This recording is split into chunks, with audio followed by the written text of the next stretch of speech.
চায়নার বহু বছর পুরনো ছোট্ট একটি দোকান। যে দোকানটি ছিল কিম নামক একজন দক্ষ রাঁধুনি।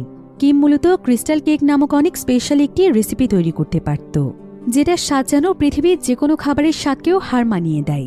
এজন্য কিমের এই বিশেষ কেক সমস্ত জায়গাতেই অনেক বেশি জনপ্রিয় ছিল। তবে এই কেক তৈরির পেছনে ছিল খুবই সিক্রেট একটি রেসিপি, যেটা কিম ছাড়া পৃথিবীর কেউ জানত না। তবে এই পৃথিবীতে কিমের আপন বলতে ছিল শুধুমাত্র তার একটি ছেলে, আর কিম নিজেদের জীবনযাপনের জন্য তার ছেলেকে নিয়ে তাদের ছোট্ট দোকানটি পরিচালনা করত। কিন্তু তারপরও কিম কখনোই নিজের ছেলের সাথেও তার কেকের রেসিপি শেয়ার করত না। তাই আস্তে আস্তে তাদের বাবা ছেলের সম্পর্কের মধ্যেও ফাটল তৈরি হয়ে যায়। এমনকি এক পর্যায়ে কিমের ছেলে রাগ করে তাকে ফেলেই চলে যায় শহরে। এতে বাবা ছেলের মাঝে তৈরি হয়ে যায় বিশাল বড় এক দূরত্ব। আমরা তো প্রতিনিয়ত অনেক ধরনের রান্নার মুভির গল্প দেখে থাকি, কিন্তু আজকের এই গল্পটি এত বেশি ইমোশনাল যে গল্পটি দেখতে দেখতে কখন যে আপনার চোখে অশ্রু চলে আসবে সেটা আপনি বুঝতেই পারবেন না। তাহলে চলুন ঘুরে আসা যাক জীবনযুদ্ধে হার না মানা একজন রাঁধুনির গল্প থেকে। তো গল্পটি শুরু হয় চায়নার একটি ছোট্ট গ্রামে, যেখানে আমরা জিয়ানসান নামক একজন ব্যক্তিকে দেখতে পাই। তার বাবার একটি কেকের দোকান রয়েছে, আর জিয়ান সবসময় তার বাবাকে বিভিন্ন কাজে সাহায্য করে থাকে। এরপর দেখা যায় জিয়ান কিছু চাল ধুয়ে সেগুলোকে এখানে গুঁড়ো করছিল। এরপর তার বাবা সেই গুঁড়োগুলো দিয়ে আটা তৈরি করে ফেলে। এই সুযোগে জিয়ান একটি মশলা রান্না করে ফেলে। এবার বাবা ছেলে দুজন মিলে আটা মাখতে থাকে। এরপর সেগুলোকে ছোট ছোট কেকের আকারে কেটে চুলোয় বসিয়ে দেয় জিয়ান। তবে এমন সময় জিয়ানের বাবা জিয়ানকে সেখান থেকে বেরিয়ে যেতে বলে, কারণ কেকের বাকি কাজটি সে নিজেই করতে চায়। আসলে জিয়ানের বাবা তারই কেকের রেসিপি কখনোই কাউকে শেয়ার করতে চায় না। তো এজন্য সে জিয়ানকে বাহিরে বের করে দিয়ে সেখানকার দরজা বন্ধ করে দেয়। এদিকে জিয়ান বাহিরে গিয়ে স্মোক করতে করতে তার বন্ধুর সাথে কথা বলতে থাকে। সে এখানে তার বন্ধুকে বলে, আমার বাবা কেমন যেন অদ্ভুত একজন মানুষ, আর অনেক অদ্ভুত তার নিয়ম কানুন। আমি তো তারই সন্তান, কিন্তু তারপরও সে তার রেসিপি আমাকে পর্যন্ত শেয়ার করতে চায় না। এদিকে রান্নাঘরের ভেতরে জিয়ানের বাবার রান্না শেষ হয়ে যায়। এজন্য সে দরজা খুলে দেয়। জিয়ান তখন দ্রুত তার সিগারেট লুকিয়ে ভেতরে চলে যায়, আর ভেতরে গিয়ে সে কেকের বাকি কাজ শেষ করে সেটাকে বেসমেন্টে রেখে দেয়। এবার পরের দিন সকাল 8টার সময় দেখা যায় তাদের দোকানের সামনে অনেক কাস্টমার ভিড় জমিয়ে ফেলেছে, আর তারা এখানে কেক কেনার জন্য চেঁচামেচি শুরু করে দিয়েছে। আসলে তাদের দোকান প্রতিদিন সকাল 8টার সময়ে খোলা হয়, তবে দোকান খোলার আগেই এখানে কাস্টমার এসে দাঁড়িয়ে থাকে, কারণ তাদের দোকানের কেক ছিল খুবই টেস্টি। যারাই একবার এখান থেকে কেক কিনে খায় তারা এই কেকের স্বাদ কোনোদিনও ভুলতে পারে না। তাই তারা বারবার এই দোকানে কেক খাওয়ার জন্য ফিরে আসছে। এই জন্য দিনের পর দিন তাদের এই দোকানে জনপ্রিয়তা বেড়েই চলেছে।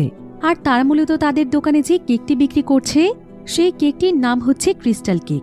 এটি মূলত একটি ঐতিহ্যবাহী খাবার, যা কিনা শুধুমাত্র জিয়ানের বাবাই তৈরি করতে পারে। এদিকে প্রতিদিন সময় মতো দোকান খুললেও আজকে জিয়ানের দোকান খুলতে দেরি হয়ে গিয়েছে, তাই সে দ্রুত এসে দোকানের শাটার খুলে দেয়। আর সে সমস্ত কাস্টমারদেরকে লাইনে দাঁড়াতে বললে সবাই সারিবদ্ধ হয়ে দাঁড়িয়ে যায়। এরপর জিয়ান এখানে গুণে দেখতে পায় যে এখানে কেকের তুলনায় মানুষের সংখ্যা অনেক বেশি, কারণ তার বাবা খুব বেশি কেক বানাতো না। প্রতিদিন সে 2 ট্রে কেক বানাতো। এজন্য জিয়ান পেছনে থাকা মানুষদেরকে বলে, তোমরা কেক নিতে চাইলে কাল সকালে দ্রুত চলে আসবে। কিন্তু এসব শুনে সেই সমস্ত কাস্টমারদের মন খারাপ হয়ে যায়। এবার জিয়ানের বাবা সেখানে কেক নিয়ে আসে, আর ক্রেতারা এখানে জিয়ানের বাবার এই কেকের অনেক সুনাম করছিল। তবে জিয়ানের বাবার একটি নিয়ম ছিল, সে শুধুমাত্র একজনের কাছে একটি কেকই বিক্রি করত, যাতে করে বেশি সংখ্যক মানুষ কেক নিতে পারে। তো এখানে একজন কাস্টমার 2টো কেক নিতে চায়।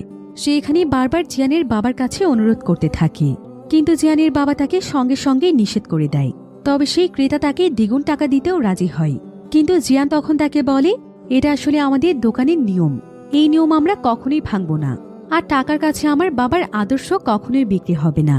এসব শুনে সেই কাস্টমার তখন একটি কেক নিয়ে চলে যায়। এভাবেই মুহূর্তের মধ্যেই তাদের সমস্ত কেক বিক্রি হয়ে যায়। এমন সময় সেখানে 2জন ছেলে চলে আসে, আর তারা এখানে কেক না পাওয়া লোকদেরকে বলে, সামনেই হুবহু একই কেকের দোকান খোলা হয়েছে, যেটা কিনা আজকেই প্রথম খোলা হয়েছে। সেখানেও আপনারা ঠিক একই স্বাদের কেক পেতে পারেন। লোকগুলো তখন ছেলেগুলোর কথায় সেখানে চলে যায়। আর জিয়ান এটা দেখে তার বাবাকে জিজ্ঞাসা করে, এটা কি হলো বাবা? যদি সত্যিই নতুন আরেকটি দোকান হয় তাহলে তো আমাদের বিজনেসে লস হয়ে যাবে। তখন কেউ যদি আমাদের কাছ থেকে কেক না কিনতে আসে। কিন্তু এসব কথা শুনে তার বাবা চুপচাপ থাকে, সে একটি কথাও বলে না। জিয়ানের এতে ভীষণ রাগ হয়। জিয়ান আসলে তার বাবার এই ধরনের স্বভাবগুলো একদমই পছন্দ করে না।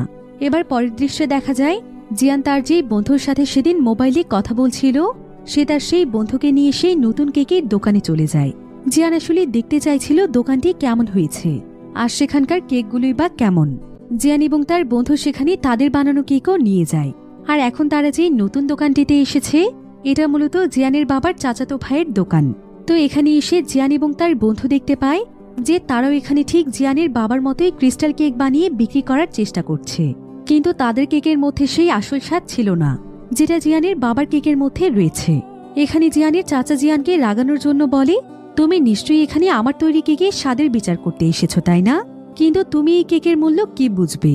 তুমি এতগুলো বছর ধরে তোমার বাবার সাথে কাজ করছো, অথচ আজ পর্যন্ত তুমি নিজেই এই কেক পারফেক্ট ভাবে তৈরি করতে পারো না, আর এখন এসেছো আমার কাজের উপর বিচার করতে তাই না? একথা শুনে যদিও জিয়ানের ভীষণ রাগ হচ্ছিল, কিন্তু সে এখানে কিছুই বলে না। অন্যদিকে আমরা জিয়ানের বাবাকে দেখতে পাই। জিয়ানের বাবার নাম ছিল মিস্টার কিম। তো কিম এখানে একটি নৌকাতে করে কোনো এক জায়গার উদ্দেশ্যে যাচ্ছিল। সে একটি নদী পার করে একটি জঙ্গলের ভেতরে চলে যায়। অন্যদিকে জিয়ান তার বন্ধুর সাথে পাহাড়ের চূড়ায় বসে গল্প করছিল। জিয়ানের এই বন্ধুর নাম ছিল জিহুক। তো তারা এখানে জিয়ানের বাবা কিমের পুরাতন দোকান নিয়ে কথা বলছিল। জিহুক এখানে বলে, জানিস বন্ধু, আমার এই গ্রামে থাকতে একদমই ভালো লাগছে না, আমি পুরো পৃথিবীটা ঘুরে দেখতে চাই। এরপর সে জিয়ানকে আরো বলে, আচ্ছা জিয়ান, তোর কি ইচ্ছে করে না যে ছোট জায়গা থেকে বেরিয়ে অনেক বড় কিছু হতে? আমার কাছে একটি আইডিয়া আছে, চল আমরা মুভিতে কাজ করি। আমার চাচাতো ভাই মুভিতে অনেক বড় পদে রয়েছে, তার কাছে গেলেই আমাদের কেরিয়ার অনেক উপরে চলে যাবে। তাই আমরা সেখানে তার সঙ্গে কাজ করতে পারি, এবং এতে টাকাও কিন্তু কম নয়। একবার কেরিয়ার দাঁড়িয়ে গেলে আমরা কোটি কোটি টাকা উপার্জন করতে পারবো। এ কথা শুনে জিয়ানের মনেও এক বড় স্বপ্ন তৈরি হয়ে যায়। এবার পরের দিন কিম কেক তৈরি করছিল। এমন সময় জিয়ান সেখানে যায়। কিম তখন তাকে সেখান থেকে দ্রুত বেরিয়ে যেতে বলে। জিয়ানও তখন বেরিয়ে যাচ্ছিল, কিন্তু ঠিক তখনই সে চুলো থেকে একটি গন্ধ অনুভব করে। তাই সেটা সে দেখতে গেলে তার বাবা তাকে আটকায় এবং তাকে বলে, আমি না তোকে বেরিয়ে যেতে বলেছি? কিন্তু জিয়ানিতে কিছুটা রেগে যায়। আর সে তার বাবাকে বলে, আচ্ছা বাবা, আমি তো ছোটবেলা থেকেই তোমার সঙ্গেই কাজ করি, কিন্তু আমি আজ পর্যন্ত তোমার মতো কেক বানানো শিখতে পারলাম না। তুমি কখনোই আমাকে এটা শেখাওনি। তুমি কি জানো, আমি সব সময় অপেক্ষায় থাকি যে তুমি কবে নিজে থেকে আমাকে এই রেসিপি শেখাবে। কিন্তু কিম এতে রেগে গিয়ে তাকে ধাক্কা দিয়ে দূরে সরিয়ে দেয় এবং তাকে রান্নাঘর থেকে বের করে দিয়ে দরজা বন্ধ করে দেয়। জিয়ানিতে রেগে গিয়ে তার বাবাকে অনেক কথা শোনায়, এমনকি সে রান্নাঘরের দরজায় লাথি মেরে সেখান থেকে চলে যায়। এরপর সেদিন রাতের বেলা জিয়ান তার বন্ধু জিহুকের সাথে বসে ড্রিঙ্ক করছিল, আর সে জিহুককে তার মনে সব কষ্টের কথা বলছিল। জিয়ান এখানে জিহুককে বলে, জানিস জিহুক, আমার কাছে মনে হয় না যে আমার বাবা আমাকে ভালোবাসে। আচ্ছা তুই তো সবই জানিস যে আমার বাবা একটি রেসিপির জন্য আমার সাথে কেমন ব্যবহার করে। তোর কাছে কি মনে হয় যে একজন সত্যিকারের বাবা তার সন্তানের সাথে এমন করতে পারে? এমনকি আমার বাবা সবসময় আমার সাথে খারাপ ব্যবহার করে, অথচ ছোটবেলা থেকে আমি তাকে তার কাজে কতটা সাহায্য করি। যেখানে অন্যান্য ছেলেরা এই বয়সে আনন্দ ফুর্তি করে সময় কাটায়, সেখানে আমি সবসময় আমার বাবার পেছনেই পড়ে আছি। তারপরও যেন আমি আমার বাবার মন জয় করতে পারছি না। এসব কথা বলে জিহুক তখন তাকে সান্ত্বনা দেয়। আর এখানে সে তাকে আবারও গ্রাম ছেড়ে শহরে গিয়ে মুভিতে কাজ করার কথা বলে। এতে জিয়ান অনেক খুশি হয়ে যায়। এরপর তারা দুজন মিলে সেখানে একসঙ্গে গান গাইতে থাকে। তবে এমন সময় সেখানে জিয়াও নামের একটি মেয়ে চলে আসে। এদিকে জিয়াওয়ের সাথে অন্য আরেকটি ছেলে কথা বলছিল। জিয়ান তখন জিহুকে গিয়ে ছেলেটিকে সরিয়ে দিতে বলে, কারণ জিয়ানের কাছে জিয়াওকে বেশ ভালো লেগেছিল। জিহুক তখন সেখানে গিয়ে কৌশলে সেই ছেলেটিকে সেখান থেকে সরিয়ে দেয়। তবে সঙ্গে সঙ্গে জিয়াও সেখান থেকে চলে যায়। এদিকে বাড়ি ফেরার পথে জিয়াও জিয়ানকে দেখতে পায়। জিয়ান একটি গাছের নিচে দাঁড়িয়ে স্মোক করছিল। এমন সময় জিয়াও তার কাছ থেকে জানতে চায় যে সে এখানে স্মোক কেন করছে আর সে এখানে কেন দাঁড়িয়ে আছে। জিয়ান তখন তাকে বলে যে সে যে টি ফার্মে কাজ করছে সে সেই ফার্মে যাওয়ার জন্যই এসেছে, কারণ সে সেই ফার্ম থেকে কিছু কাঠ নিতে চায়। তবে এটা মূলত ছিল জিয়াওয়ের সঙ্গে কথা বলার বাহানা। তো জিয়াও তখন তাকে বলে, আমাকে বোকা বানাচ্ছেন কেন? আর আপনি কেক বানান তাই না? জিয়ান বলে, হ্যাঁ, আমি ক্রিস্টাল কেক বানাই। জিয়াও তখন অবাক হয়ে বলে, আপনি ক্রিস্টাল কেক বানাতে পারেন? জিয়ান বলে, হ্যাঁ, তুমি চাইলে তোমাকে আমি সেটা বানিয়ে খাওয়াতে পারবো। তবে তুমি আমাকে এমন আপনি আপনি করে বলছো কেন? বয়সে হয়তো তুমি আর আমি সমান সমানই হব। এসব বলতে বলতে তাদের দুজনের মধ্যে বেশ ভালো একটি বন্ধুত্ব হয়ে যায়। জিয়াও তখন জিয়ানের সঙ্গে ক্রিস্টাল কেকের ব্যাপারে কথা বলতে বলতে একসঙ্গে হাঁটতে থাকে। এবার পরের দিন সকালবেলা দেখা যায় জিয়ানের বাবা কিম যখন মুখ ধুচ্ছিল তখন তার প্রচণ্ড কাশি হচ্ছিল। অর্থাৎ এখানে বোঝা যাচ্ছিল কিম কিছুটা অসুস্থ। তবে এমন সময় জিয়ান এসে কিমকে সামলে নেয়। এরপর কিম তার ছেলে জিয়ানকে তার চাচার মেয়েকে দেখতে যেতে বলে। কারণ কিম চাইছিল তার ছেলে বিয়ে করে সেটেল হয়ে যাক। কিন্তু জিয়ান তার বাবাকে বলে তার এসবের সময় নেই। কিম তখন তাকে বলে, আমি তোর কোনো কথা শুনতে চাই না, তোকে আমি যেটা বলেছি সেটা কর। জিয়ান আবার তার বাবার কথা সহজে ফেলতে পারে না, তাই সে তার বাবার কথা রাখতে বিকেলবেলা তার চাচার বাসায় চলে যায়। আর এখানে আমরা জানতে পারি যে জিয়া মূলত তার চাচাতো বোন। তো সেখানে গিয়ে জিয়ান সেখানে একটি বক্সিং ব্যাগ পেয়ে যায়, আর সে সেখানে সেটা দিয়ে বক্সিং করতে থাকে। এরপর আমরা জানতে পারি যে জিয়া মূলত ট্রেনে চাকরি করতে চায়, কিন্তু তার ভয় ছিল যে সে সেখানে চান্স নাও পেতে পারে, কারণ ট্রেনের চাকরি ছিল একটি গভর্নমেন্ট জব, যেটা গ্রামের একজন সাধারণ মেয়ের কাছে পাওয়া খুবই কষ্টসাধ্য ব্যাপার। এসব কথা জানতে পেরে জিয়ান তখন তাকে সান্ত্বনা দেয় এবং তাকে দুষ্টুমি করে বলে, তোমাকে কোনো চিন্তা করতে হবে না, যদি অনেক চেষ্টা করার পরও তুমি চাকরি না পাও তাহলে তুমি আমার সাথে আমাদের দোকানে থেকে যেও। এই বলে জিয়ান জিয়ায়ের হাত ধরে ফেলে, আর তারা এখানে একে অপরের কাছাকাছি চলে আসে। কিন্তু ঠিক তখনই সেখানে কিম এসে হাজির হয়, আর কিম এখানে তার ছেলের এমন কাণ্ড দেখে লজ্জা পেয়ে যায় এবং সে দ্রুত সেখান থেকে চলে যায়। এবার রাতের বেলা খাবার টেবিলে কিম তাকে বলে, শেষ পর্যন্ত তাহলে তোর একটা গার্লফ্রেন্ড জুটেছে, তুই যদি তাকে নিয়ে সিরিয়াস হোস তাহলে দ্রুত তার পরিবারকেও এটা তুই জানিয়ে দে আর দ্রুত বিয়েটা সেরে ফেল। কিন্তু জিয়ান তখন বলে, তুমি এসব কি বলছো বাবা, আমার বয়স মাত্র 23 বছর, এই বয়সে কে বিয়ে করে? এখন পর্যন্ত আমি আমার কেরিয়ার নিয়ে কিছু করতে পারিনি। কিন্তু কিম তখন তাকে বলে, তুই বিয়ে করে যখন তোর একটি বাচ্চা হবে তখন আমার এই দোকান আমি তোকে দিয়ে দেব, তাই তোর কেরিয়ার নিয়ে কোনো চিন্তা করতে হবে না।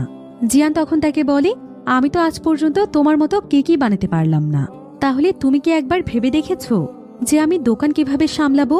ছেলের কথা শুনে কিম তখন আর কিছুই বলে না।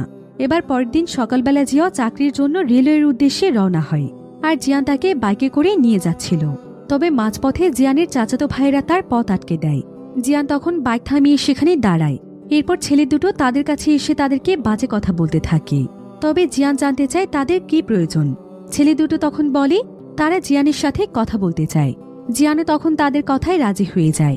এরপর তারা জিয়ানকে একটি ফ্যাক্টরিতে নিয়ে যায়, সেখানে জিয়ানের বাবার চাচাতো ভাইও ছিল, আর এই ফ্যাক্টরিটি মূলত তারই ছিল। এই ফ্যাক্টরিতেই ক্রিস্টাল কেক বানানো হয়। জিয়ান তখন এখানে জানতে চায় যে তাকে কেন নিয়ে আসা হয়েছে। জিয়ানের সেই চাচা তখন তাকে বলে, শোনো, তুমি আমার ভাইয়ের ছেলে, তাই আমি তোমাকে সাহায্য করতে চাই। কিন্তু জিয়ান তখন বলে, আমি তো আপনার আপন ভাইয়ের ছেলে না, তাহলে আপনি কেন আমাকে সাহায্য করতে চান? জিয়ানের চাচা তখন তাকে বলে, আপন ভাইয়ের ছেলে না হলেও আমরা একই বংশের, আমাদের শরীরে একই রক্ত বইছে, আর আমরা একই বংশের হওয়া সত্ত্বেও তোমার বাবার কেকের মতো আমার কেক হয় না। এটা আমাদের বংশের জন্য কতটা লজ্জার এটা ভাবতে পারছো? তোমার বাবার কাছে গোপন একটি রেসিপি আছে যেটার জন্য তার কেক এতটা সুন্দর হয়, আর আমি অনেকবার তাকে অনুরোধ করেছি, কিন্তু সে কোনোভাবেই আমার সাথে তার রেসিপি শেয়ার করে না। এসব বলে সে জিয়ানকে অনেকগুলো টাকা দেয় এবং এই টাকার পরিবর্তে সে তার বাবার সিক্রেট রেসিপি তাকে এনে দিতে বলে। এমনকি সে তাকে আরও লোভ দেখায় যে সে তাকে অনেক বড় একটি রেস্টুরেন্ট তৈরি করে দিয়ে তার ভবিষ্যৎ দাঁড় করিয়ে দেবে। তবে এসব শুনে জিয়ান এখানে কোনো কথাই বলে না। এরপর দেখা যায় জিয়ান তার বাবার সঙ্গে মার্কেটে গিয়েছে। তো জিয়ানের বাবার একটি পছন্দের নির্দিষ্ট দোকান আছে, সে তার কেক বানানোর জন্য সমস্ত জিনিসপত্র সেই দোকানটি থেকেই কিনে নেয়। এরপর কেক রান্না হওয়ার সময় জিয়ানের বাবা তাকে বেরিয়ে যেতে বলার আগেই সে আজকে নিজে থেকেই সেখান থেকে বেরিয়ে যায়। তবে এটা দেখে তার বাবা একটু অবাকই হয়ে যায়। এরপর রান্না শুরু করলে জিয়ান আজকে লুকিয়ে লুকিয়ে তার বাবার রান্না দেখার চেষ্টা করছিল, কিন্তু সে এখানে তেমন কিছুই দেখতে পাচ্ছিল না। কিছুক্ষণ পর সে অল্প কিছু দেখতে পেলেও রেসিপিটি সে ভালোভাবে বুঝতেই পারছিল না। এবার রান্না শেষ হলে জিয়ানের বাবা কিম দরজা খুলে দিলে জিয়ান ভেতরে ঢোকে। এরপর জিয়ান নিজের হাতে কেক বানিয়ে নিয়ে যায় জিয়াকে খাওয়ানোর জন্য। জিয়াও তার হাতের কেক খেয়ে অনেক প্রশংসা করে, কিন্তু জিয়ান যখন তার নিজের বানানো কেক মুখে দেয় তখন সে নিজে অনেক বিরক্ত হয়ে যায় এবং বলে, আমার এই কেক তো আমার বাবার ধারের কাছেও যায়নি, এটা কি কোনো কেক হলো? কিন্তু জিয়াও মুচকি হেসে বলে, কি বলছো, তোমার কেকও খুবই ভালো হয়েছে, তোমার বাবা তো অনেক দক্ষ একজন রাঁধুনি, তাই সময়ের সাথে সাথে তুমিও দক্ষ হতে পারবে। জিয়ান তখন জিয়াওকে বলে, কিন্তু তুমি একবার ভেবে দেখো তো, আমি ছোটবেলা থেকেই আমার বাবার সাথে কাজ করছি, কিন্তু আমার বাবা আজ পর্যন্ত আমাকে একটি রেসিপি শেখাচ্ছে না, তাহলে কেমন বাবা সে? জিয়াও তখন জিয়ানকে বলে, তাও তো তোমার একজন বাবা আছে, আমার বাবা মা তো ছোটবেলাতেই মারা গিয়েছে, আমি 6 বছর বয়স থেকে এই টি ফার্মে কাজ করছি। এবার জিয়ান এখানে জিয়াওয়ের হাতে কাটা দাগ দেখতে পায়। জিয়াও দেখতে পায় জিয়ানের হাত পুড়ে গিয়েছে, এতে জিয়াওয়ের অনেক খারাপ লাগে। তবে ঠিক এমন সময় তারা সেখানে একটি শব্দ শুনতে পায়। জিয়ান উপরে গিয়ে দেখতে পায় যে তার বাবা রেডি হয়ে বাইরে বেরিয়ে যাচ্ছে। জিয়ান তখন জিয়াওকে সেখানে অপেক্ষা করতে বলে এবং নিজে তার বাবা কিমের পিছু করতে থাকে। সে মূলত জানতে চাইছিল যে তার বাবা কোথায় যাচ্ছে। তো কিম এখানে আবারও নৌকোতে করে জঙ্গলের দিকে চলে যায়। এদিকে জিয়ান স্মোক করতে করতে নদীর পাড়ে দাঁড়িয়ে এটা দেখতে থাকে। এরপর বাকি পথটা আর সে তার বাবার পিছু করে না, বরং সে সোজা চলে আসে রান্নাঘরে এবং সেখানে এসে সে তার বাবার মতোই কেক বানাতে থাকে। আর এখানে বসে বসে সে ভাবতে থাকে যে কেক বানানোর সমস্ত জিনিসপত্রই তো এখানেই রয়েছে, কিন্তু তাও তার কেক কেন পারফেক্ট হয় না। এবার পরের দৃশ্যে দেখা যায় জিয়ান এবং কিম একটি সেলুনে চুল কাটতে গিয়েছে। সেখানে জিয়ান বিরক্ত হয়ে তার বাবাকে বলে, তুমি আর কতদিন আমার কাছ থেকে এই রেসিপি লুকিয়ে রাখবে বাবা? সবাই বলে তোমার সিক্রেট রেসিপি রয়েছে, কিন্তু সেটা আজ পর্যন্ত তুমি আমাকে শেখালে না। তুমি কি কখনো এটা বুঝতে পারো বাবা যে তোমার এই বিষয়টি আমাকে কতটা কষ্ট দেয়? কিম তখন জিয়ানকে বলে, আমার পক্ষে যতটুকু সম্ভব ছিল আমি তোমাকে শিখিয়েছি, এর বেশি আমি তোমাকে কিছুই বলতে পারবো না। জিয়ান তখন আবারও বলে, আমি সবকিছুই বুঝতে পেরেছি বাবা, তুমি কখনোই চাও না তোমার সিক্রেট রেসিপি আমাকে শেখাতে, কারণ যদি আমি তোমার চাইতেও ভালো রাঁধুনি হয়ে যাই, তুমি তোমার সন্তানকে নিয়েও হিংসে করছো বাবা। এসব বলে জিয়ান রাগ করে সেখান থেকে চলে যায়। আর কিম বসে বসে তার দিকে তাকিয়ে থাকে। এদিকে জিয়ান স্কুটিতে করে জিয়াওয়ের সঙ্গে দেখা করতে যায়। সেখানে গিয়ে সে দেখতে পায় জিয়াও সেদিন রাতে যে ছেলেটির সাথে কথা বলছিল সে আজকেও সেই ছেলেটির সঙ্গে বসে গল্প করছে। এটা দেখে জিয়ানের ভীষণ রাগ হয়। এজন্য জিয়ান প্রচণ্ড রেগে গিয়ে সেই ছেলেটির দিকে এগিয়ে যায় আর ছেলেটিকে মাটিতে ফেলে মারতে মারতে বলতে থাকে, তোর সাহস কি করে হলো জিয়াওকে স্পর্শ করার? ছেলেটি তখন বলে, তুমি কে? আমার আর জিয়াওয়ের মাঝখানে তুমি কেন এসেছো? ওকে স্পর্শ করার অনুমতি জিয়াওই আমাকে দিয়েছে। জিয়ান তখন জিয়াওয়ের দিকে তাকায়, তবে জিয়াও এখানে প্রচণ্ড কাঁদছিল। এদিকে ছেলেটি জিয়ানকে সরিয়ে দিয়ে চা বাগানের ভেতরে চলে যায়। এরপর সে জিয়ানকে আজে বাজে কথা বলতে থাকে। সে জিয়ানকে বলে, তুই জিয়াওয়ের পিছু কেন করছিস? আর তুই কি ভেবেছিস জিয়াও তোর মতো ছেলেকে ভালোবাসবে? তোর তো কোনো যোগ্যতাই নেই। এমনকি তোর বাবা যে কেক বানাতে পারে সেটাও তো তুই আজ পর্যন্ত বানাতে পারিস না। তাহলে কোন সাহসে তুই জিয়াওয়ের পিছু করছিস? জিয়াও শুধুমাত্র আমার। এসব শুনে জিয়ান অনেক রেগে যায় এবং সে তার স্কুটি নিয়ে তার চাচার দোকানে চলে যায়। আর সেদিন তার চাচা তাকে তার বাবার সিক্রেট রেসিপি জানার জন্য যে টাকা দিয়েছিল, জিয়ান সেখানে গিয়ে সেই টাকাগুলো ছুড়ে দিয়ে বলে, ক্রিস্টাল কেকের কোনো সিক্রেট রেসিপি নেই, আমি আপনাকে কোনো রেসিপি এনে দিতে পারবো না। আর সে প্রচণ্ড রাগান্বিত অবস্থায় সেখান থেকে চলে যায়। এবার রাতের বেলা জিয়ান বাড়িতে ফিরে আসে। তার বাবা কিম তাকে খাওয়ার জন্য ডাকছিল। যদিও জিয়ান তার বাবার উপর অনেক রেগেছিল, কিন্তু সে তার বাবার কথা কখনোই অমান্য করত না। তাই সে তার বাবার সঙ্গে খেতে বসে। এরপর খাওয়ার মাঝখানে জিয়ান কিমকে বলে, আমি তোমাকে একটি কথা বলতে চাই বাবা, আমি আর এখানে থাকবো না। একথা শুনে কিম তখন জিয়ানের কাছে একটি সিগারেট চায়। জিয়ান এতে বেশ অবাক হয়, তবে সে তাকে একটি সিগারেট দেয়। কিম তখন জিয়ানের সামনে সিগারেট খেতে শুরু করে। জিয়ান তখন কিমকে জিজ্ঞাসা করে, আচ্ছা বাবা তুমি কেন কিছু বলছো না? কিম তখন সিগারেটের ধোঁয়া দেখিয়ে বলে, এই ধোঁয়া যেখানে ইচ্ছে সেখানেই চলে যায়, কোথাও যাওয়ার জন্য কারো কাছ থেকে তার অনুমতি নিতে হয় না। আর তুই তো একটা মানুষ, তাই তোর যা ইচ্ছে তাই করতে পারিস। এরপর কিম তার পূর্বপুরুষদের ছবি দেখিয়ে বলে, এখানকার কেউই তার নাতিকে দেখতে পারেনি, বরং তারা খুবই কম বয়সে দুনিয়া ছেড়ে চলে গিয়েছে। তবে আমার একটি স্বপ্ন আছে, আমি আমার নাতি নাতনিকে দেখতে চাই, তারপর আমি দুনিয়া থেকে বিদায় নিতে চাই। জিয়ান তখন তার বাবাকে বলে, বাবা আমি হয়তো তোমাকে অনেক কষ্ট দিয়েছি, আর আমি আমার জীবনে এমন কিছু করতে পারিনি যেটা নিয়ে তুমি গর্ববোধ করবে, তাই অনেক সময় আমার নিজেকে নিয়ে নিজের অনেক লজ্জাবোধ হয়। কিম তখন জিয়ানকে বলে, তোর মা মারা যাওয়ার আগে আমাকে একটি ওয়াদা করিয়ে নিয়েছিল যেন আমি তোকে আমার পথে না হাঁটাই, আমি যেটা করছি সেটা যেন তোকে দিয়ে না করাই। তাই আমি কখনোই চাই না যে এই কেকের পারফেক্ট রেসিপি তুই শিখে যা। জিয়ান তখন তার বাবাকে বলে, তুমি একদম ঠিক বলেছ বাবা, আমি কখনোই তোমার পথে হাঁটব না, আমি আমার নিজের যোগ্যতায় নিজের জন্য কিছু করব। এবার পরের দিন সকালবেলা দেখা যায় জিয়ান তার বাবাকে ছেড়ে শহরে যাওয়ার উদ্দেশ্যে রওনা হয়। সে আসলে তার বন্ধু জিহুকের সঙ্গে শহরে যাওয়ার জন্য রওনা হয়েছে। তবে বাসের কাছে আসার পর তার বন্ধু জিহুক তাকে কল দিয়ে বলে যে তার মা তাকে কোনোভাবেই যেতে দিচ্ছে না, সে চলে গেলে নাকি তার মা বিষ খেয়ে মারা যাবে। এজন্য জিহুক জিয়ানকে একাই চলে যেতে বলে। এদিকে জিয়ানের কাছেও কোনো উপায় না থাকায় সে জিহুককে রেখেই চলে যায়। এবার আমরা একটি সিনেমার শুটিং দেখতে পাই। জিয়ান সোজা সেখানে চলে যায়। জিয়ান তখন সেখানে গিয়ে হান নামক একজন ব্যক্তির সাথে দেখা করে, কারণ এই হানি ছিল তার বন্ধু জিহুকের পরিচিত ব্যক্তি। তো হান এখানে জিয়ানকে সমস্ত কাজগুলো বুঝিয়ে দেয়। হান তাকে সোয়ান নামক একজনের সঙ্গে পরিচয় করিয়ে দেয়, সেও তার মতোই এখানে কাজ করার জন্য এসেছিল। তারা মূলত একটি টিম। তো সোয়ান এখানে জিয়ানকে বলে, হান সবসময় ব্যস্ত থাকে, তাই যদি তোমার কোনো কিছুর প্রয়োজন হয় তাহলে তুমি নিশ্চিন্তে আমাকে বলতে পারো। অন্যদিকে কিম আজকে রান্নাঘরে একা একাই কাজ করছিল। তার ছেলে জিয়ান আজ প্রথমবারের মতো তার কাছ থেকে এতটা দূরে রয়েছে, তাই তার খুবই কষ্ট হচ্ছিল। জিয়ানের কথা তার বারবার মনে পড়ছিল, কিন্তু জীবনের তাগিদে সে তার নিজের কাজ চালিয়ে যাচ্ছিল। এদিকে পরের দিন থেকে জিয়ানের কাজ শুরু হয়ে যায়, কিন্তু প্রথম দিনের কাজে সে অনেক উল্টোপাল্টা করতে থাকে। তবে হান কোনো মতে সেগুলো সামলে নিতে থাকে। জিয়ান যেহেতু এই সমস্ত কাজে নতুন ছিল, তাই তার কাজগুলো বুঝতে বেশ সমস্যা হচ্ছিল। এরপর মুভির একটি সিনে আটা বেলার দৃশ্য ছিল, কিন্তু মুভির যেই মেইন লিড ছিল সে এখানে দৃশ্যটি পারফেক্টভাবে করতে পারছিল না। জিয়ান তখন সেখানে বলে যে সে এটা পারফেক্টভাবে করতে পারবে, তাই তখন তাকে দিয়ে সেই দৃশ্যটি শুট করা হয়। তবে সারাদিন কাজ করে জিয়ান এবং তার টিমের সবাই অনেক ক্লান্ত ছিল, তাই জিয়ান, হান এবং সোয়ান চলে যায় মাসাজ নেয়ার জন্য। সেখানে গিয়ে তারা অনেক মজা করতে থাকে। আসলে খুবই অল্প সময়ের মধ্যে তারা তিনজন অনেক ভালো বন্ধু হয়ে উঠেছিল। এদিকে মাসাজ নিতে গিয়ে হান একদম অসুস্থ হয়ে পড়ে, ফলে পরের দিন জিয়ান এবং সোয়ানকে মুভির ডিরেক্টর কাজ থেকে বের করে দেয়।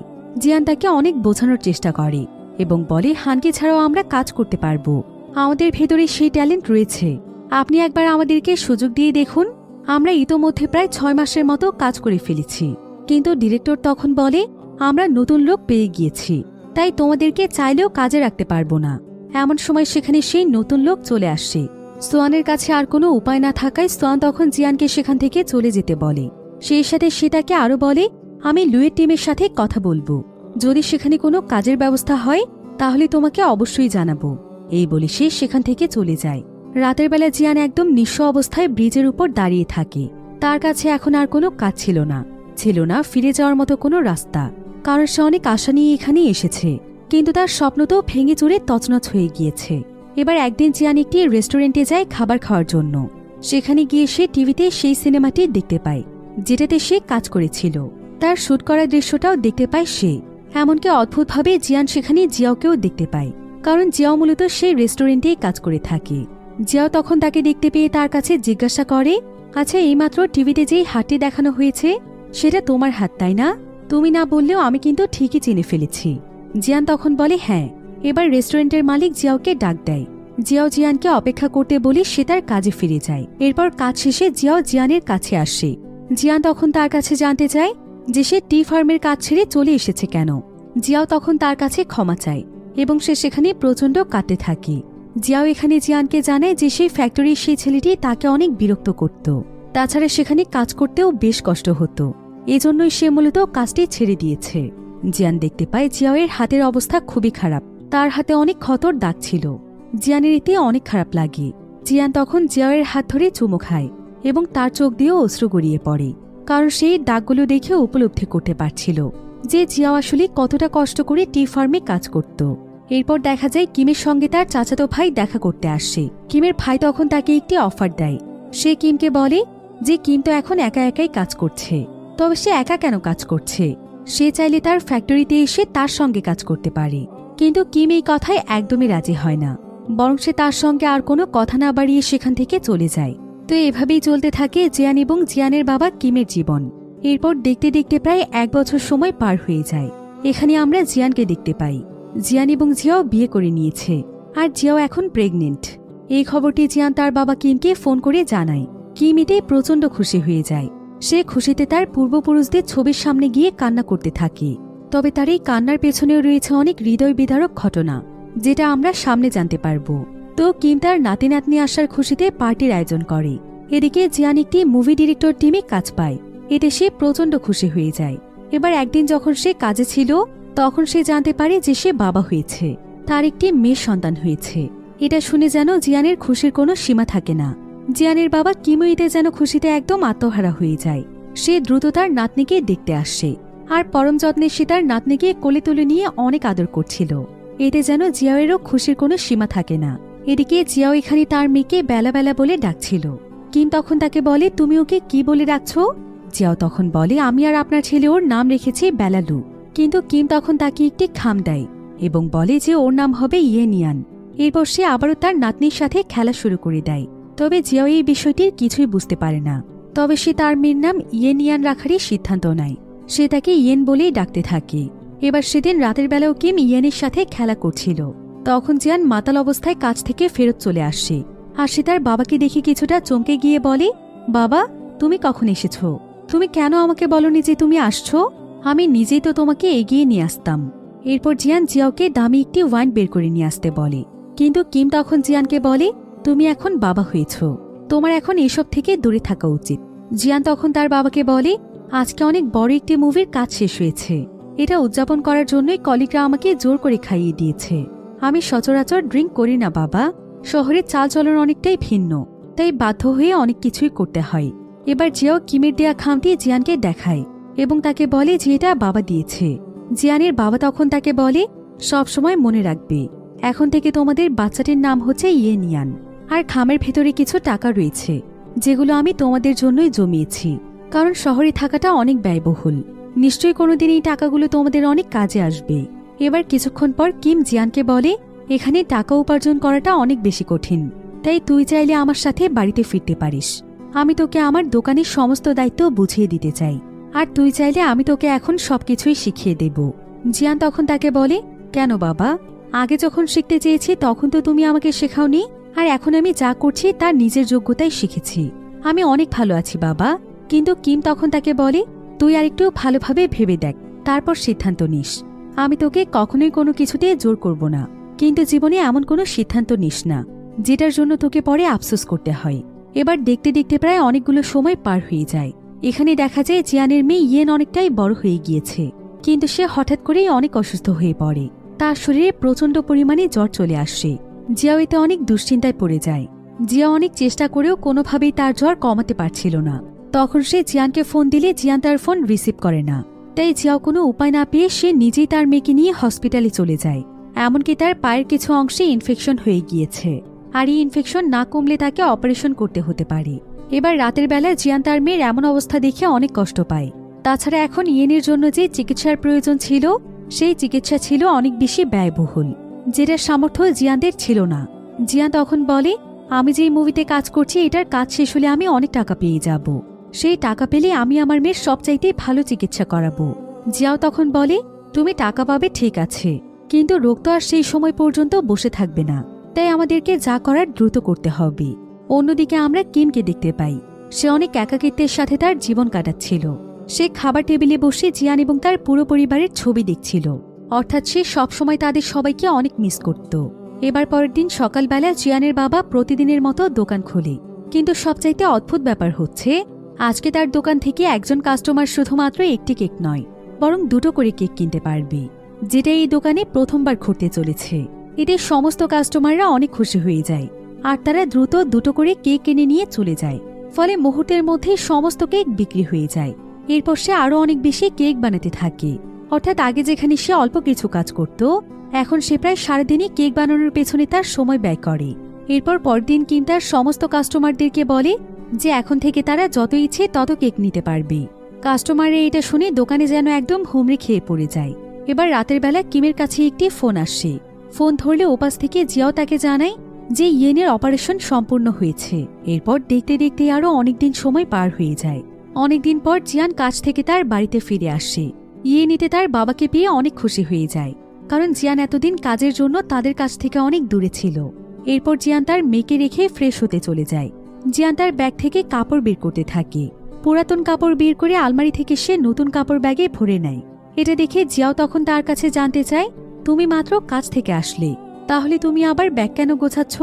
জিয়ান তখন তাকে বলে, আমি আরেকটি নতুন মুভির কাজ পেয়েছি, আমাকে সেখানে যেতে হবে, আর এক্ষুনি আমাকে বেরিয়ে যেতে হবে। কিন্তু এমন সময় ইয়েন তাকে বলে, আমাদেরকে ছেড়ে তুমি যেও না বাবা, অন্তত আমাদেরকেও একটু সময় দাও। কিন্তু জিয়ান তার মেয়েকে সান্ত্বনা দিয়ে বলে, আমি এবার বাড়িতে ফিরে তোমাকে খেলনা কিনে দেব, আর খুব শীঘ্রই ফিরে আসব। কিন্তু এমন সময় জিয়াও তাকে বলে, আমার তোমাকে কিছু বলার আছে। জিয়ান বলে, আমি ফেরত আসার পর তারপর বলো। কিন্তু জিয়াও তাকে বলে, আমাদের বাচ্চাকে স্কুলে ভর্তি করানোর সময় হয়ে গিয়েছে, তার পড়াশোনার খরচ অনেক। জিয়ান তখন তাকে বলে, আমি সমস্ত বিষয়টা দেখে নেব। বাইরে সোয়ান তার গাড়ি নিয়ে আমার জন্য অপেক্ষা করছে। আমি এবার ফিরে এসে তোমাদের দুজনকে ফ্যামিলি ট্রিপে নিয়ে যাব। কিন্তু জিয়াও বলে, এমন অনেক আশাই তুমি এর আগেও আমাদেরকে দিয়েছ, কিন্তু কোনটা তুমি পূরণ করতে পেরেছ? শোনো জিয়ান, আমি অনেক ভেবে দেখেছি, আমরা আমাদের গ্রামের জীবনেই ভালো ছিলাম। চলো আমরা গ্রামে ফিরে যাই, সেখানে আমরা অনেক ভালো থাকব। কিন্তু জিয়ান এবার অনেক রেগে যায় আর সে জিয়াওকে বলে, তোমার এত বেশি ইচ্ছে হলে তুমি চলে যাও। আমি অনেক কষ্ট করে আমার কেরিয়ার দাঁড় করিয়েছি, আর তুমি কিনা এখন আমাকে সবকিছু ছেড়ে গ্রামে ফিরতে বলছো। এমন সময় জিয়ানের কাছে একটি ফোন চলে আসে, তবে ফোনে তাকে কি বলা হয় সেটা আমরা সামনে জানতে পারবো। এবার পরের দৃশ্যে দেখা যায় জিয়ান তার পরিবার নিয়ে তাদের গ্রামের বাড়ির উদ্দেশ্যে রওনা হয়েছে। ইয়েন আজকে প্রথমবার তার দাদার বাড়িতে যাচ্ছে। জিয়ান এখানে লক্ষ্য করে তার বন্ধু জিহো গ্রামে ছোটখাটো সেলসের কাজ করছে। এটা দেখে তার খুবই খারাপ লাগছিল। এরপর জিয়ান তার পরিবারকে নিয়ে তার বাবার কেকের দোকানের কাছে গিয়ে পৌঁছয়। ইয়েন এখানে তার বাবার কাছে জানতে চায়, এটা কোন জায়গা? জিয়ান বলে, এটা আমাদের বাড়ি, আমাদের আসল বাড়ি। এরপর তারা ভেতরে গিয়ে দেখতে পায় কিম অনেক অসুস্থ হয়ে বিছানায় শুয়ে আছে। ইয়েন তার দাদাকে দেখে অনেক খুশি হয় এবং দৌড়ে তার কাছে চলে যায়। এরপর সে তার দাদাকে জিজ্ঞাসা করে, তুমি এখনো বিছানা থেকে কেন ওঠোনি? কিম বলে, আমি জানতাম না তুমি এখানে আসবে, জানলে তো আমি সেই কখনই উঠে যেতাম আর তোমাদেরকে এগিয়ে নিয়ে আসতাম। এরপর কিম তার ছেলে জিয়ানকে বলে, যাই হোক, শেষমেশ তাহলে তুমি বাড়িতে ফিরলে। জিয়ান তখন কিছুটা রেগে গিয়ে বলে, তুমি এতে কি বোঝাতে চাইছো বাবা? তুমি তোমার নিজের নিয়ম নিজে ভেঙেছ এবং এখন অসুস্থ হয়ে পড়েছ। অতিরিক্ত কাজ করতে তোমাকে কে বলেছিল?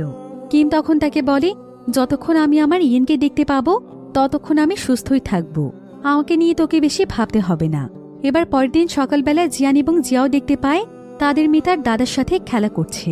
এটা দেখে তারা দুজনেই অনেক খুশি হয়ে যায়। কিম তার নাতিকে অনেক আদর যত্ন করছিল। এরপর যখন কিম তার শ্বাসনালী পানি দিয়ে পরিষ্কার করছিল তখন জিয়ান এসে তাকে একটি তোয়ালে ধরিয়ে দেয়। এবার কিম তার নাতির সাথে আটা মাখতে থাকে। তখনই দেখা যায় সে অনেক বেশি কাশতে শুরু করে। এমন সময় জিয়ান এসে তাকে কোনো মতে সামলায়। এরপর সে নিজেই আটা মাখাতে থাকে। এদিকে আটা মাখানো শেষ হলে জিয়ান বেরিয়ে এসে তার বাবাকে ভেতরে গিয়ে রান্না করতে বলে। জিয়ান আজকে তার বাবার সঙ্গে ভেতরে যেতে চাইছিল, কিন্তু তার বাবা প্রতিবারের মতো আজকেও তাকে থামিয়ে দেয়।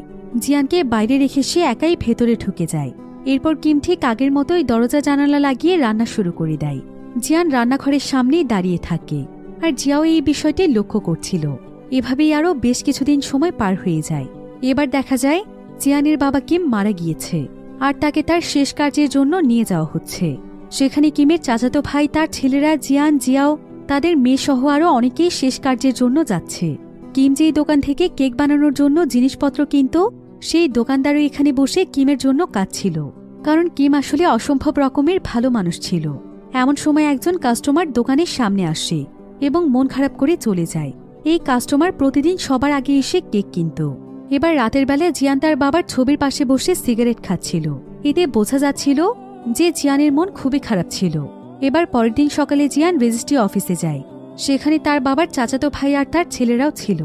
জিয়ানের চাচা এখানে জিয়ানকে বলে, তোমার বাবা অনেক ভালো মানুষ ছিল, তোমার বাবা সবাইকে ক্ষমা করতে পছন্দ করত, সে নিজের নিয়ম থেকে কখনোই সরে যায়নি।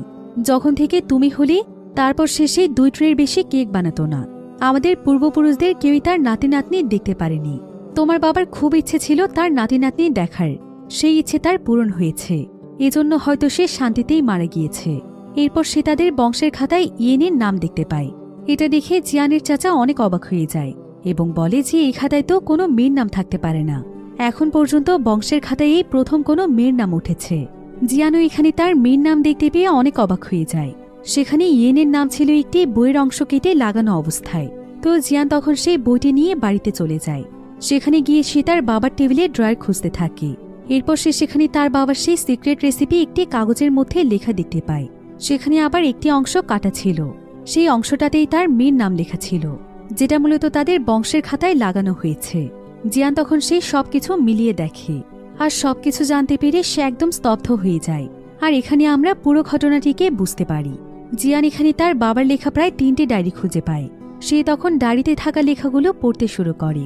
সেখানে লেখা ছিল 1985 সাল, আজ আমার ছেলে জন্মগ্রহণ করেছে। এরপর সে এখানে কেক বানানোর রেসিপি লিখেছিল।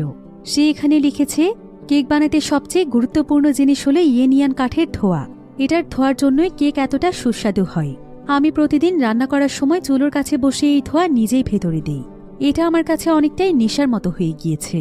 আর কেক বানাতে হলে ধোঁয়া নিজের শরীরের ভেতরে যাবে। তবে এই ধোঁয়া নেওয়া যে কারোর জন্যই ক্ষতিকর। এটা ফুসফুসের মারাত্মক ক্ষতি করে। কিন্তু বংশের ধারা বজায় রাখার জন্য আমাকে এটা করতে হতো। আমাকে প্রতিদিনই কেক বানাতে হতো। আর আমি এটাও জানি যে আমার ছেলে যখন বড় হবে তাকেও আমার মতো এই কাজটি করতে হবে।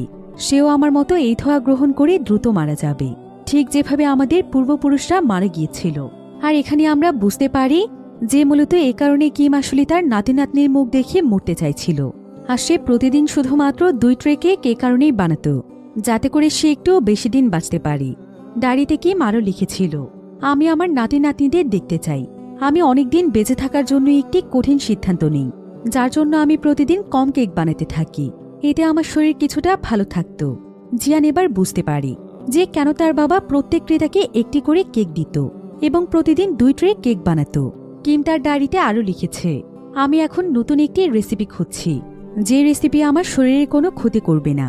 কিন্তু আমি জানি না সেই রেসিপি আমাদের দোকানে চলবে কিনা, কারণ এই দোকানটি হচ্ছে আমাদের বংশের জীবিকা নির্বাহের একমাত্র উপায়। আর যদি আমি এমন কোনো রেসিপি পেয়ে যাই যেটা শরীরের কোনো ক্ষতি করবে না, সেই রেসিপিটি আমি আমার ছেলেকে শিখিয়ে যেতে চাই, যাতে আমার পরিণতির মতো আমার ছেলের পরিণতি না হয়। জিয়ান এবার বুঝতে পারি যে কেন তার বাবা রান্না করার সময় তাকে রান্নাঘর থেকে বের করে দিত। তার বাবা মূলত তার কোনো ক্ষতি চাইছিল না। এরপর জিয়ান ডায়েরির পৃষ্ঠা উল্টিয়ে সেখানে একটি লেখা দেখতে পায়, আজ 19 জুন 1990 সাল। আজকে অনেক বৃষ্টিমুখর একটি দিন। আজ জিয়ানের মা মারা গিয়েছে। আমি তার মৃত্যু কিছুতেই বিশ্বাস করতে পারছি না। সে মারা যাওয়ার আগে আমি তাকে একটি ক্রিস্টাল কেকের সিক্রেট রেসিপি বলেছিলাম। সে আমার কাছ থেকে কথা নিয়েছে যে আমি যেন তার ছেলেকে আমার পথে না হাঁটাই। এসব শুনে জিয়ানের মনে পড়ে যায় যে এসব নিয়ে সে তার বাবার সাথে কতটা খারাপ ব্যবহার করেছে। এবার আমাদেরকে একটি ফ্ল্যাশব্যাক দেখানো হয়, যেদিন সেলুনে জিয়ান তার বাবার সাথে খারাপ ব্যবহার করে চলে গিয়েছিল। আর এতে তার বাবা অনেক কষ্ট পেয়েছিল, আর সেখানে বসে সে কাঁদছিল। এসব কিছু পরে জিয়ান মনে মনে অনেক কষ্ট পেতে থাকে। এরপর সে চুলোর সামনে বসে তার বাবার মতোই কেক বানাতে থাকে, আর সে সেই ধোঁয়াও তার ভেতরে নিতে থাকে। ধোঁয়া নেওয়ার সঙ্গে সঙ্গে তার প্রচণ্ড কাশি শুরু হয়ে যায়।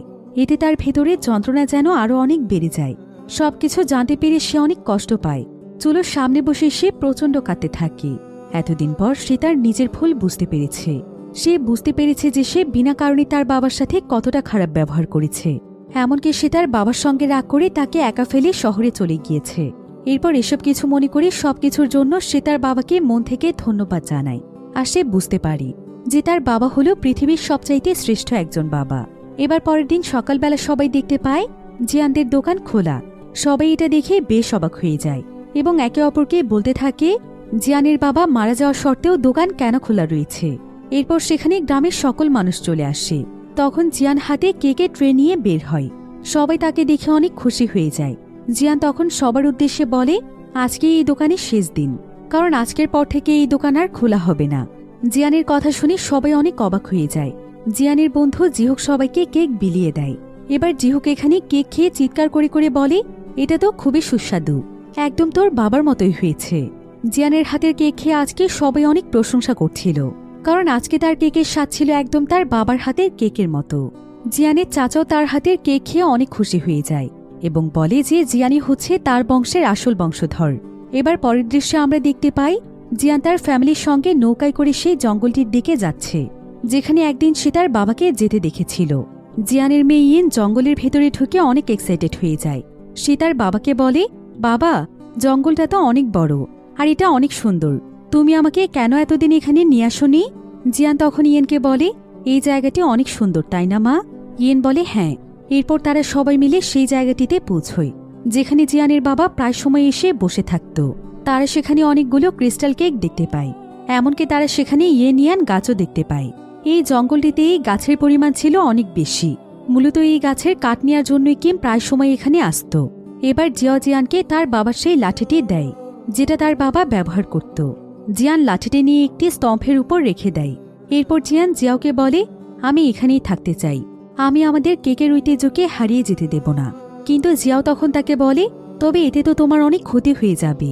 জিয়ান তখন জিয়াওকে জড়িয়ে ধরে বলে, আমাকে নিয়ে কোনো চিন্তা করো না, আমি অলরেডি এমন একটি সুরক্ষিত ফ্লেভার তৈরি করে ফেলেছি যেটা হুবহু ক্রিস্টাল কেকের মতোই, তাই এখানে আমাদের জীবন বেশ ভালোভাবেই কেটে যাবে। এটা শুনে জিয়াও অনেক খুশি হয়ে যায়। এরপর জিয়ান তার পরিবারকে নিয়ে খুশি মনে বাড়িতে ফিরতে থাকে। আর এমনই একটি সুন্দর এন্ডিংয়ের মাধ্যমে গল্পটি এখানেই শেষ হয়ে যায়।